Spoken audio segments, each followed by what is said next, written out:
All right, so we're having our quiz this morning, our long-awaited quiz that we were supposed to get to last week, but we didn't get to it last week. So if you have something to write with, get it out. And Melissa is handing out paper, and she has pens if you need something to write with. Again, don't keep the pens. They belong to Kathleen. I stole them from her desk today. As it were, her desk anyway. So make sure you give those back. So everybody needs a piece of paper and something to write with. If you're a visitor, hadn't been here, totally fine. Don't worry about it. Try it anyway. Give it a shot. You never know. And we won't hold that against you if you don't score well, because we've been studying the Ten Commandments for a number of weeks. And I just realized, Josh, that I don't have the clicker. So if someone wants to run that down, or Josh will throw it down, and nice. All right, good. Okay, cool. So yes, thank you. Yeah. Okay. I mean, why not? Okay. So we've been studying the Ten Commandments. There they are, right there. And I'm not going to leave that up because that's a cheat sheet. So I'm going to just go to that first slide. And so we're on commandment number 5 that will hopefully start in just a few minutes. But before we start commandment number 5, let's take our quiz. I said that the Ten Commandments, we said the Ten Commandments are divided up. They're not divided up like, what's surprising is the more I learn about the Bible, the more I learn that movie with Charlton Heston isn't necessarily correct in all aspects. You know, the movie with Charlton Heston, the Ten Commandments? Y'all know that movie? Not Ben-Hur, that's a different movie. Okay. So anyway, thank you, sister. So it's very, very, very doubtful that Moses came down with 2 tablets of 5 and 5, because the commandments are divided up into 6 and 4. The first 4 commandments deal with our relationship to who? To God. The second set, 6 through 10, describe our relationship to our fellow man, our neighbor, right? Good. So, without further ado, I think let's just go ahead and start. We've got 10 questions here. You don't have to put your name on it. We don't want anybody to think that I'm going to try to embarrass anybody. Don't worry about that. So don't put your name on it. So if you're ready, I'm ready. I've got the questions here. Are you ready? Everybody ready to take this? Anybody need something to write with? Everybody got something to write on? If you haven't been here, just do the best you can. Don't worry about it. We're not going to make fun of you much. And no, we weren't going to make fun of anybody. So we've just finished the first 4 commandments. So these questions will be just over the first 4 commandments. Make sense? Then we'll take the next 6 commandments. Then we'll have a quiz over those 6. Then we'll have a quiz over all 10. Are you ready? Is everybody ready?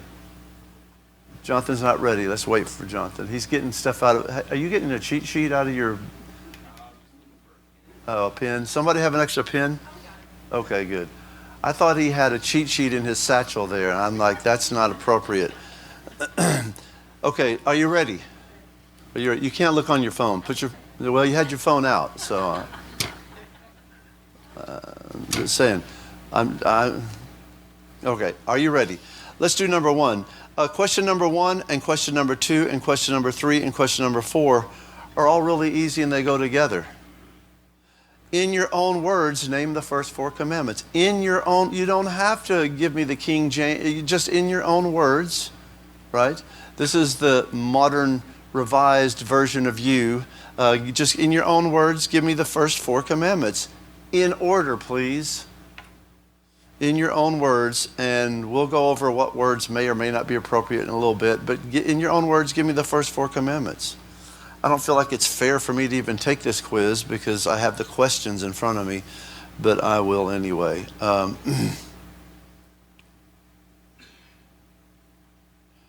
And no fair looking on your little 10 Commandments card. No fair. This is church, so.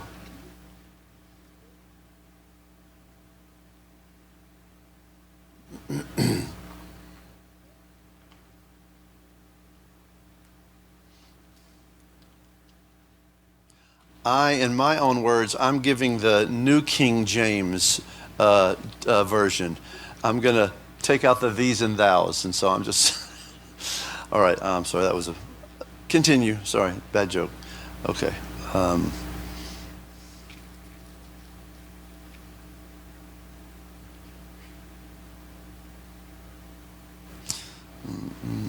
We're not worried about spelling, so don't worry, Skip.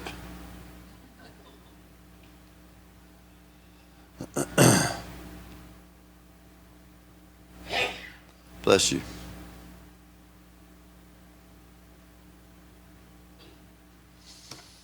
That's the first four. Number 1, number 2, number 3, and number 4 of your quiz. First 4 commandments in order in your own words. We're not worried about whether you get the words exactly right or not. Do you get the spirit of it? Because the letter killeth. And when you have those 4, just look up and I'll know that it's time to move on. Don't look.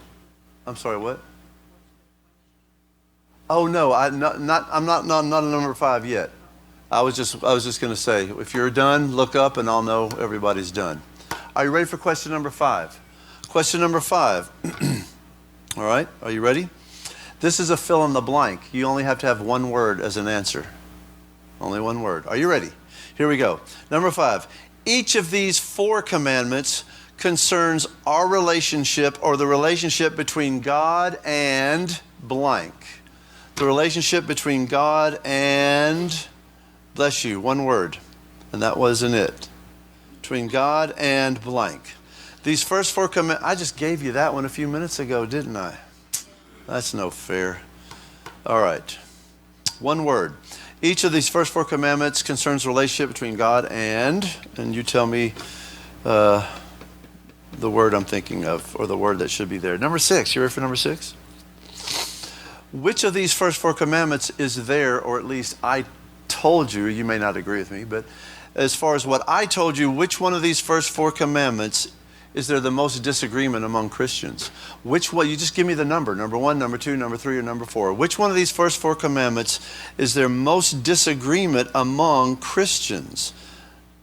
True children of God, Christians who are born again. Which one of these 4 is there most disagreement about? Just tell me, is it 1, 2, 3, and 4? All right? And let me know when you've finished that. Signify by looking up. You can't copy off your husband? Oh, I don't want to copy. Okay. I should have known. That was a good response. All right. Are you ready? Now, number 7, 8, 9, and 10 are all a group. Imagine that. There's 4, 7, 8, 9, and 10. Okay. Are you ready? You just have to give me as an answer which commandment. 1, 2, 3, or 4. So your answer will be 1, 2, 3, or 4. Your answer for these next 4 questions will be... All right, are you ready? Number 7, question number 7. Which commandment tells us who to worship? Just give me the number. Which commandment tells us who to worship? Which commandment tells us who to worship? That's number 7. Tell me 1, 2, 3, or 4. Which commandment tells us who to worship?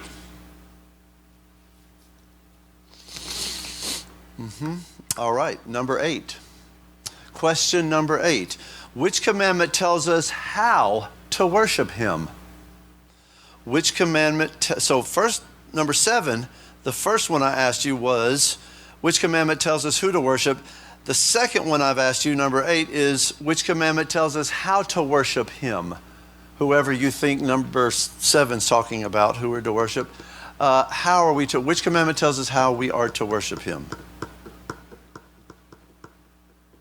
And I know what you're thinking. You're thinking, well, this could be a couple different, I know, we'll cover that, don't worry. There's one that I think is better than the others, but the number 8 could legitimately be, but not after I do 9 and 10. Then you'll have to have one for each one. Number 9, are you ready for number 9? Here you go. Which commandment tells us to honor?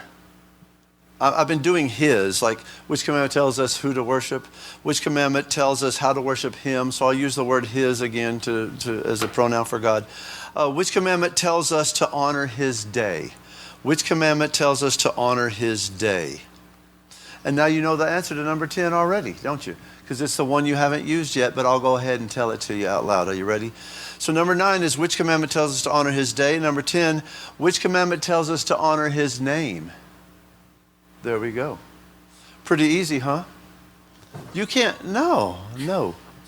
I just saw you looking over at him. That's not, yeah. No, that's not, no, it's not fair. I just wanted to see. Yeah, whatever. Yeah. No, I see how you got A's in. What school did she go to? Okay. Where you grade your own papers at that school? Is that what happens? All right. Okay, if you have someone next to you that you want to trade with, do that. I'm not going to make people trade papers. If you want to grade your own, you can. If you have a spouse sitting next to you, no, you don't have to give her your paper. You don't have to, brother. You don't have to do that. All right, if you're going to grade your own, of course, we're sitting in church. Do I really need to say, do it on the honor system? Okay. Are you ready? Here we go. So for every one that you miss, it's minus 10 points. Make sense? Here we go. Number 1, I asked you to give in order, give the first 4 commandments. So number 1, your answer should have been something along the lines of, thou shalt have no other gods before me. Or if you want to say, one of the ways I remember, well, I won't go over that because that's 7, 8, 9, and 10. But anything about not having gods before God, that would be good. Worshiping only God and no other gods, anything like that or close to that. You know whether you were thinking the right thing or not. So give yourself credit or count off. Number 2, anything about making any images or graven images or making any statues or idols to bow down to or whatever, that's totally fine. The commandment says, thou shalt make unto thee any graven images. So anything along those lines is fine. Commandment number 3, don't take the name of the Lord in vain. Anything close to that is fine for number 3. Don't take the name of God in vain. Or the opposite of that would be hold God's name in high esteem. Remember we said all these commandments have their opposite. If they're a commandment that's a negative, then it has a positive that enjoins it as its opposite. So this is a negative commandment. Don't is a negative. Don't take God's name in vain. So the opposite is enjoined, that you should always hold God's name in high esteem. And the 4th commandment is to remember the Sabbath day to keep it holy. If you wanted to use the word Lord's Day, we went over that, and that would be good. We worship on the Lord's Day because of apostolic tradition, because the Lord was raised on the first day of the week, and the implications signification for that for us. Anyway, remember the Sabbath day or to honor God's day to keep it holy. That would be good. All right, that's number 1, 2, 3, and 4. Number 5. I said each of these 4 commandments concerns relationship between God and you said man. Mankind, man, people, anything like that is good, right? All right, good. Number 6. And by the way, for any feminists in the audience, by man, we just mean humanity. All right? So you're welcome, brother. All right. Anyway, number 6. That was number 5. All right. Number 6. Which of the commandments is there the most disagreement among Christians? And you said? The 4th endangers. Did I say that word right? The most, and we went over the different viewpoints people had of the 4th commandment, of what it means to remember the Sabbath day to keep it holy. Remember, I told you that you should not pick up sticks on the Lord's day. I told you that. Remember, that's my view of the Sabbath, right? No, I'm kidding. All right, but I told you my view of the Sabbath. I told you what that was, that the Sabbath is basically the Lord's day is the Christian Sabbath is what it is, right? We're not like the Seventh-day Adventists, and we're not like the religious Jews and Pharisees that would make a multiplicity of rules and regulations of what you couldn't do and could do on the Sabbath. On the other hand, we're not at the other extreme. I hope you're not at the other extreme, as some Baptists are, that you don't think the 4th commandment's even relative to us today. I've heard Baptists say that. Baptist preachers have said we don't have to obey the 4th commandment anymore. I don't agree. I'm sorry. I'm in between those two extremes, and I believe the fourth commandment is for today. It should be obeyed, and I believe it is the Christian Sabbath. And I went over the things that, does anybody remember the things that we can take all the way from Genesis, where the Sabbath was first instituted, through the Mosaic Law, and then Jesus and how he observed the Sabbath, mostly doing healings and doing good, and his disciples not washing their hands before they ate, all those things that the Pharisees and scribes held him to. We went through all of that, and we saw that there are two main things that the Sabbath, or the Christian Sabbath, the Lord's Day, is for. Anybody want to say? Rest and worship. No, you're not wrong. I'll get to you in a second. Rest and worship, and what else did we say? Works of necessity and works of mercy, right? Those are things that are okay for us, or we're supposed to be doing on the Sabbath, right? How that breaks down to you is how it breaks down to you. Let every man be persuaded in his own mind. Number 6, the answer is fourth commandment. Number 7, which commandment tells us who to worship? You said 1, nice, or the first. Number 8, which commandment tells us how to worship him? The second commandment tells us how to worship God. Don't make any graven image. And on the opposite side, or that's a negative commandment. So we looked at the positive. What does that mean to worship God? Number 9, which commandment tells us to honor his day? We just talked about that, the fourth commandment. And then the last one, number 10, which commandment tells us to honor his name? That's the third commandment. Give yourself a score anywhere from 0 to 100. Hopefully no one got a 0 on that one. Yes, question. Oh, you just wanted to say your score? Go ahead. You dropped the mic? Is that a good drop mic? Or oh, it's a good. Okay. Well, you know what? I'm going to give you a chance to brag. No? Does anybody want to tell if they made 100 or not? Just raise your hand if you made 100. Nice. People not, all right, good. I didn't mean to make other people feel bad if you didn't. I'm sorry. All right. It's not about, who scored the best or whatever. Although if Laura were here, she would want to score better than everybody probably. Hopefully they're listening anyway. So good job, everybody. But the main thing is that we grow in the grace and the what? And the knowledge of the Lord Jesus Christ. So that's what we're doing. Can we start the fifth commandment now? Put your things away. Good job, everybody. I hope you did well. There are no makeup exams, by the way. There's no extra. Well, I tell you what. I've got these tickets. Here. There's VIP passes. Extra credit means they're $24.99 now. They were $49.99. They're $24.99 now. And this VIP pass allows you to sit at the front in Sunday school, to get called on to answer things, or not get called on as you wish, or whatever. And so remember, these are still available if anybody wants one of those. All right, let's go on. Visitors, for you, $19.99. We'll do one of these passes. All right, can we go to the fifth commandment? Turn to Matthew 22. Turn to Matthew 22, and we'll start the fifth commandment. Are you ready? Well, even if you're not, here we go. The fifth commandment. All right, so we're transitioning to a new table of the law. The first four commandments are on the first table. That is our responsibilities to God. And the second table, as you've said already, are responsibilities to man, right? So we're transitioning to a new table. If you're turning to Matthew 22, Exodus 31 tells us that Moses came down from Mount Sinai with 2 stone tablets. They were most likely not divided, the 2 commandments divided into 6 and 4 or 5 and 5. In those days, in those Middle Eastern countries, it was very common anytime you had a transaction that you had 2 copies of the same transaction. So we actually don't know because the Bible doesn't say. So when the Bible doesn't say, I'd rather not be dogmatic about it. So maybe it was 5 and 5. Maybe you had 5 on one, 5 on the other. Maybe it was 4 and 6.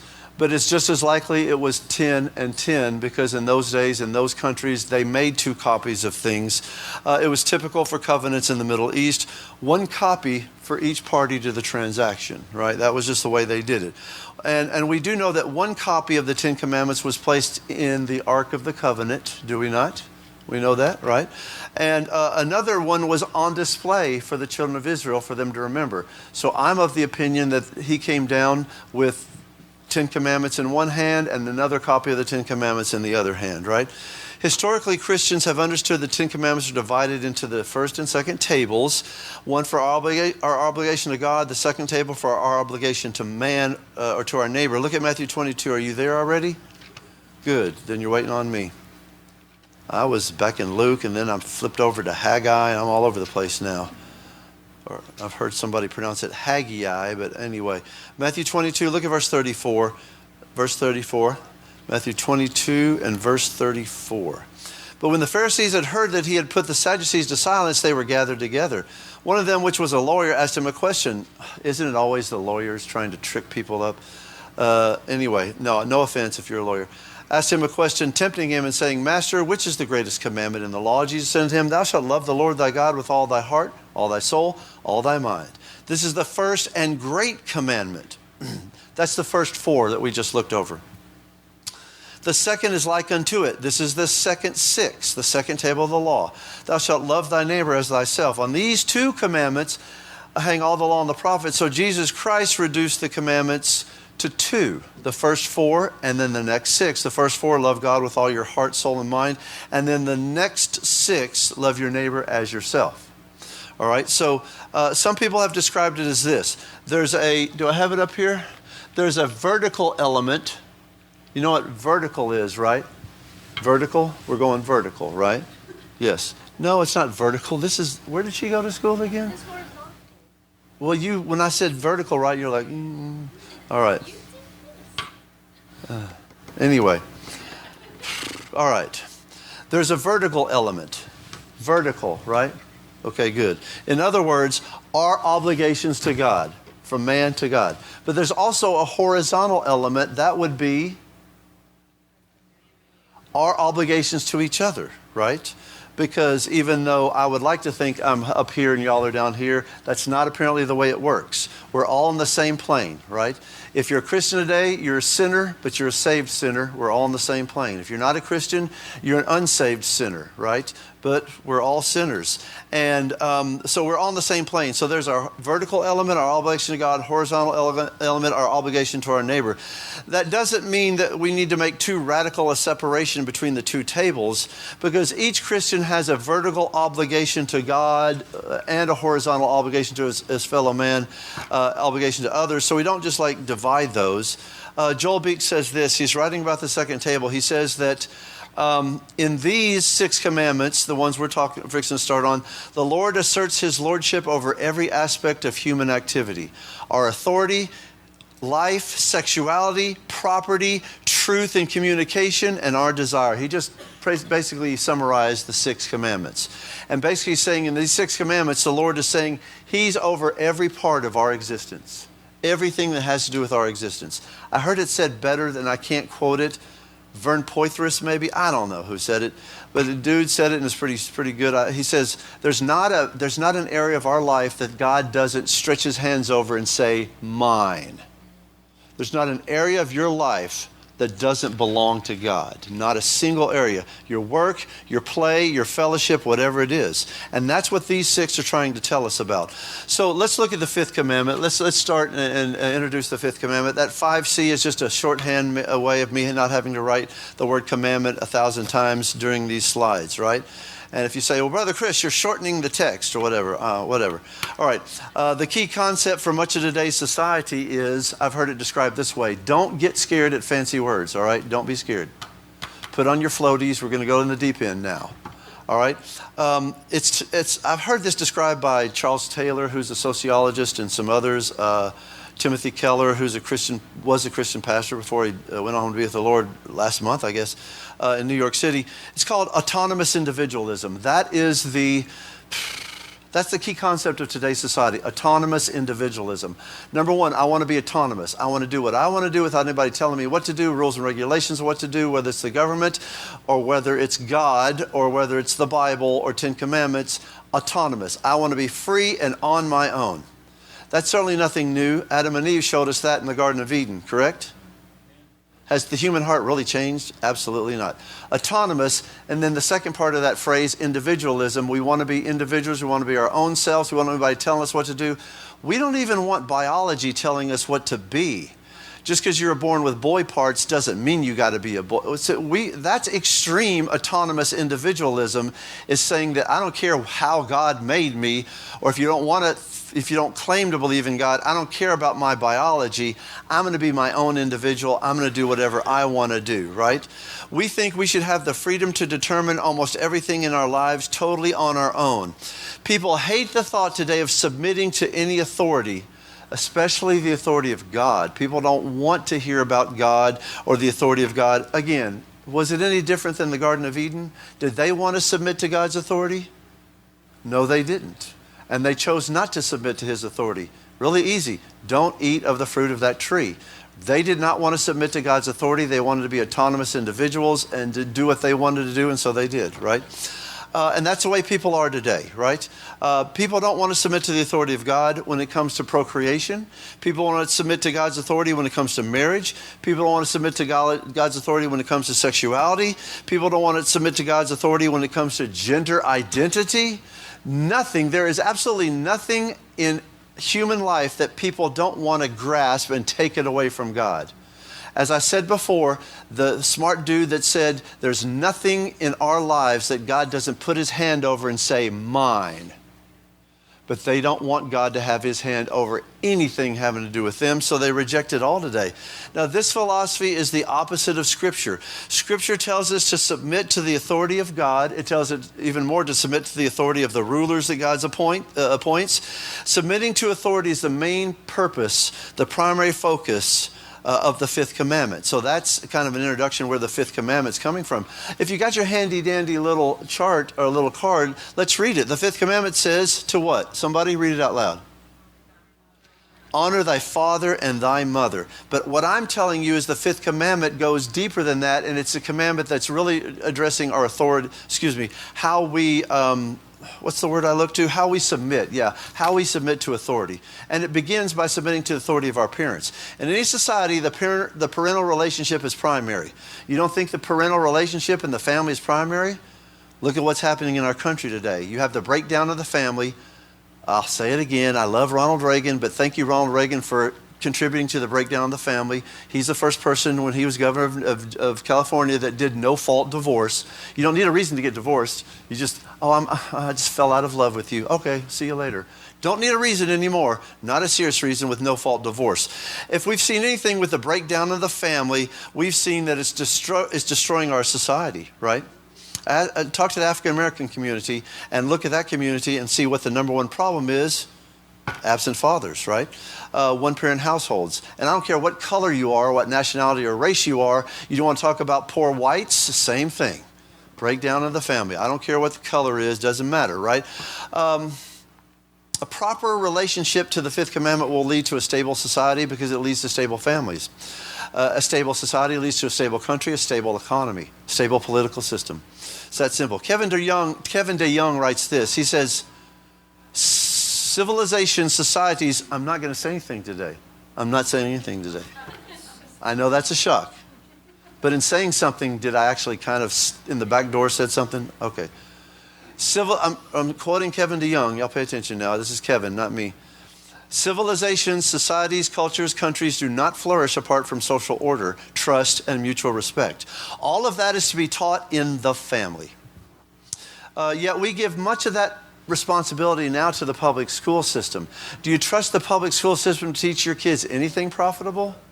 Not even reading and writing and arithmetic. We used to be we could trust them to that, but anything more important spiritually we would have to give them at the house, or morally we would have to give them, right? Now they can't even give our kids reading, writing, arithmetic. Now they got to give us gender identity and the gender identity unicorn or whatever that stupid thing is.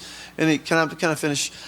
We give a lot of that responsibility to the public school system, but we know the public school system has been infiltrated by woke, homosexual, trans teachers, right, whose goal is to indoctrinate your kids into the faith. They want to indoctrinate your kids into the faith. What is the faith? It's postmodernism, nihilism, it's transgenderism, homosexuality, it's acceptance of everybody, and the disregard for all rules, regulations, or social, societal mores or norms or orders or God or anything like that, right? It's no secret that the family unit is under attack today. No secret at all. Yet, as we've just said, parental authority is crucial for a stable society. Yet parental authority is under attack today. In some school districts, you know this as well as I do, parents are not allowed to be notified if their kid claims a different gender. So, not my school district, or I wouldn't be working there anymore. I would just take early retirement, or I'd find another job somewhere else. I thank the Lord every day I work in an East Texas school district, right? So, but in many if I were living in Austin, San Antonio, Fort Worth, Dallas, El Paso, whatever, if I lived in any of those places, then I would have to worry about this. But anyway, in some school districts, parents are not allowed to be notified if their kid claims to be a different gender. So if I were living in that school district, if a kid says, Mr. Cravens, I know you've been calling me he and him, because it looks like I'm a boy, but I want to be referred as they, them. I could not get on the phone and call their parents and say, I don't know if you know this, but your child wants to be identified as they, them. I'm not trying to judge your child. I'm not trying to judge you, but I think you should know. If I did that, I could lose my job, right, in some school district. So let me quote you a couple things and we'll have to stop. Alistair Begg says this. The feminist homosexual agenda, in seeking to legitimize itself, demands the right to establish a family any way it chooses. The reproductive rights of women have so dominated the discussion of procreation issues that the part played by the fathers has been almost totally ignored. I like watching television where all the fathers are smart and hardworking. Oh, no, they're stupid and ignorant. That's right. All the TV dads are stupid. I cut out, I told you this, I'm not judging anybody else. This is my own conviction. I cut out the Dish Network bill a couple months ago. We don't do Dish Network anymore. But anyway, I'm sorry, let me finish this. We got to finish. The part played by fathers has been almost totally ignored. In an age of antagonism between the sexes, it's a short step to the view of fathers as troublesome, marginal, and essentially irrelevant inseminators. Wow. This confusion and corruption is a large part of the societal landscape in which we are called to obey the fifth commandment. And last, we finish with Alistair Begg. When a child resents and rejects parental discipline and is not trained by it, he begins to develop emotional calluses. He grows increasingly antagonistic towards all kinds of authority. Imagine that. Whoa, that's weird. You mean you reject the authority of your parents and you open yourself up to rejecting all kinds of authority? Who would have thunk that? That's weird. I never would have thought that. I don't know if I believe that. Anyway, he grows increasingly antagonistic toward all kinds of authority and will in the end become a menace to society and to himself. I don't think that's happening in our society. Do you? I can't imagine. So I guess what I'm trying to say here, because I have to close with this, because that was the bad bell that you just heard, right? Am I right, that brother? That was the bad bell. So we got to close here.